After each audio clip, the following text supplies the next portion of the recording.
All right, American Horror Story Apocalypse Episode 9. We only got one more left after this, although I have heard things saying that the next season could be a sequel to this. I don't know. But for now, we know that this season has only one episode left. Man, they got a lot to wrap up in one episode. Almost to the point where I have to believe there's going to be another season. I just can't believe they can wrap this up in one episode. It just seems way too fast for me personally, but anyway. So this episode opens, and it actually kind of hurts me a little bit because I really didn't care for the Jeff and Mutt characters last episode. I thought they were the big, stain on that. I thought the goofiness of them just hurt for me. And so when this episode starts and I saw them, I was like, oh fuck, I was hoping they were just going away. I thought they were there just to make mead and maybe we wouldn't see them again, maybe for a second, but no, they're major players in this. In fact, they're such major players to the storyline, spoilers obviously, that they're the ones responsible for the apocalypse here and not Michael Langdon. And I actually kind of take a little bit of issue with this, to be honest, when it comes to the storytelling. I don't like the idea that Michael is the Antichrist who's supposed to bring forth the end of days. And yes, technically he is, but he's more coming from a place of revenge. He wants to kill the witches in the coven. That's what his aim is here, Cordelia especially. And because he fails this attempt to take them out, coming to the house, and killing the rest of the coven, he then listens to Jeff and Mutt, who tell him it's time to end the world. It's their idea. Michael has no idea what to do here. He's going and watching the Omen trilogy to try to get, inspiration. And while I think that is an incredible trilogy, and I absolutely recommend it to anyone out there, please, I think it's one of the best horror trilogies of all time, and to see it mentioned here was cool, because I do think that the second and third one are overlooked and are wonderful. I don't know, just him not knowing what to do, and Jeff and Mutt, these goofball geek tech dumbasses, are the ones who come up with the plan and actually manipulate Michael Langdon through a robot, through artificial intelligence. So this is kind of like magic versus technology, because they even make mention of that. Math is way, better than or more powerful than magic. And you're talking about the Antichrist here. Or maybe they're just trying to say that technology is the Antichrist, that it is, what is going to do us all in, which, if things keep going the way they're going, I guess technically that would be true, right? So I guess this is probably, underlying metaphor. But that being said, I don't like that the tech guys, these morons with these dumbass haircuts, are the ones that are responsible for the apocalypse here. I just think it's silly. Their introduction to altogether is ridiculous to me. I just don't like their characters, and the fact that they're responsible for what happens, the apocalypse, which is the name of this fucking season. It's because of them, really. I don't know. It's really silly to me. Anyway, so the Voodoo Queen comes in as they're casting this spell, and no one's supposed to be able to get through, but the Voodoo Queen, she comes and she sits and she breaks open the doors, and Michael Langdon comes in and he just full on freaking massacre. They try to throw a bunch of shit at him. He propels it back. And then, Mead does her TX impersonation from Terminator 3, and she rips off her arm. She's got a gun underneath her arm. Although obviously the TX is different than that, but just reminded me of that. And she just blasts everyone. That scene was great. I loved the Coven massacre. And I loved when Queenie tried to slit her own throat because she's, the voodoo doll. And it slits Mead's throat, but she's a robot. So she gets bested by technology, right? So technology, yet again, is beating magic. It's like fucking rock, paper, scissors, technology beats magic, right?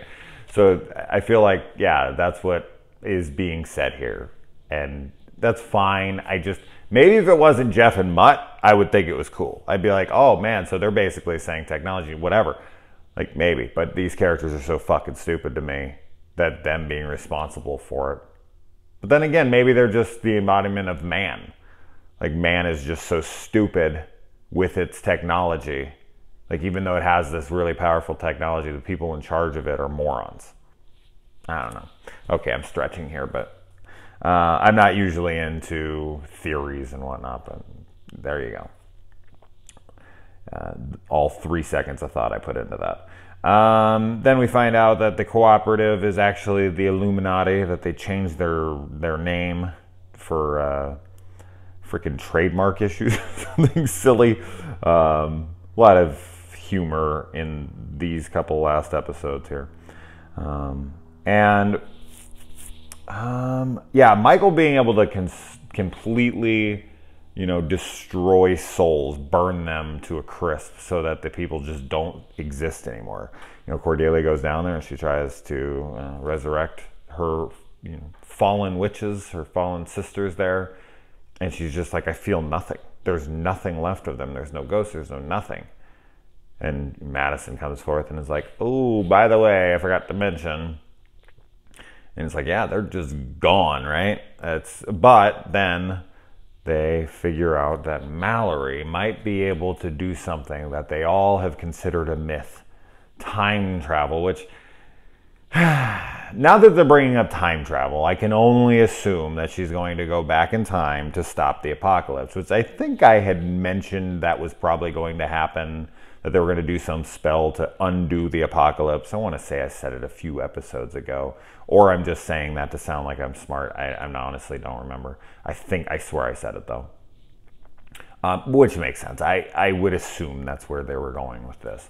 And now with them bringing in time travel and her going back to this Russian massacre and trying to stop it. That was actually a really sad scene. Not only watching it the first time play out of this girl watching her family butchered in front of her, but then Mallory coming and trying to stop it again and it not working, which was great because I was like, oh, she's going to stop it and they're going to see it was working. And it's like, no, she failed, but at least she could go back so they know she could.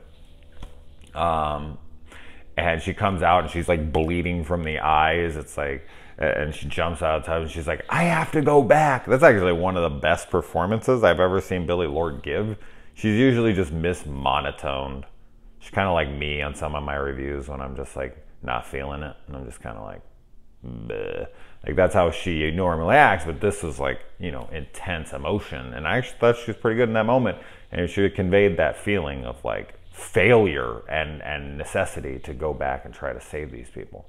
But she didn't, but we do find out that she can go back. And as I said, this is going to be because Cordelia wants to die to be able to give her the power. And now that, we find out she can go back in time all the way to 1907 or 11 or whatever the hell it was. We know that even though the apocalypse has happened and it was like 2 years ago, it doesn't matter when it happened. She can thwart that. So Cordelia, which I would only assume we've got to get back to the apocalypse in the next episode, right? I mean, Jesus Christ, I kept thinking they were going to do that for the last like 6-7 episodes and they just never have. But I mean, this is the last episode. We have to get back. Because if we don't, and she just goes back and fixes it, then we don't, I don't know. It's weird to me if they never do that. They have to, because then they have to be in that time period to show us Cordelia dying, to give her the power to go back and reverse things and kill Michael Langdon if that's what she ends up doing or wherever the hell they take that.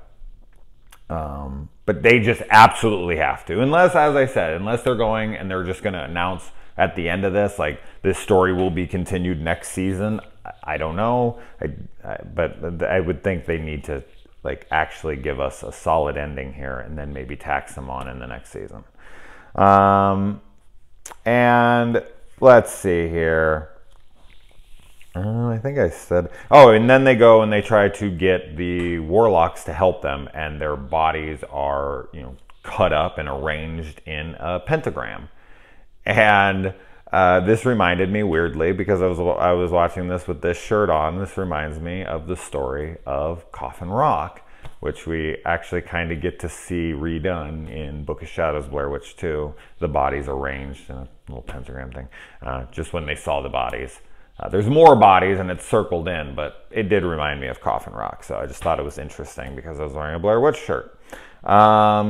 And then, yeah, Michael goes and he has like a pamphlet. He has like a whole notebook that he takes it to the cooperative here, and they go to plan Armageddon because the tech nerds are able to control Mead through a little, the computer, and they even throw in something like, and they're really good looking, and it's like Michael didn't catch on on that, and that's where I'm kind of having an issue with it. Like, Michael couldn't tell that they're doing this. I don't know, his power just seems to be all over the place. I feel like he should be able to tell when they're fucking with her circuits. You know what I mean? I could be off on this. It's all fucking make-believe anyways, but as far as the story goes, as powerful as he is, just the fact that he's so naive and can't seem to suss out for himself what to do and what these guys are doing to him, that these morons are able to get the best of him and plan an Armageddon through him. I don't know. It's silly. I don't hate it. I just feel it makes him very incompetent. And while I get what they're going for here, that he is lost and he's just this kid, because he really is. I mean, he grew up very quickly. So, what is he, like 10? So he mentally is very young, and he would want to just have revenge.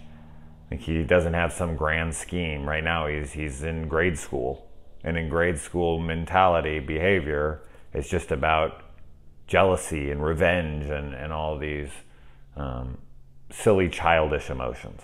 So I do get it. I'm just not crazy about. I swear it might just be Jeff and Mutt.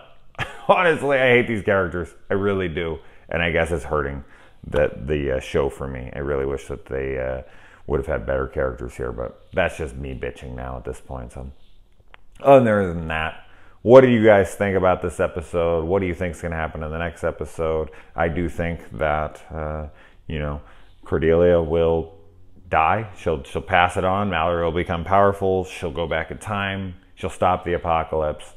End season. But we shall see. What do you guys think? All right, till next week.